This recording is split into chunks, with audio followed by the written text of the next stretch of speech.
Menyusul diberlakukannya pembatasan sosial skala besar di wilayah Makassar, personil gabungan TNI Polri bekerja sama dengan pemerintah Kota Makassar mendirikan dapur lapangan yang berlokasi di Markas Brimob Polda Sulsel, Jalan KS Tubun, Makassar.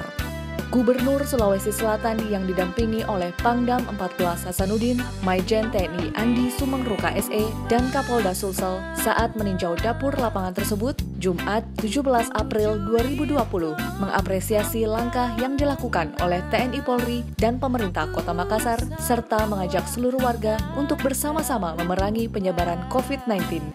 Sebanyak 500 bungkus nasi olahan dapur lapangan TNI Polri ini dengan berkeliling Kota Makassar dan diberikan kepada para tukang becak, pedagang asongan, dan warga kurang mampu. Terpaksa kita bersyukur ya Pak.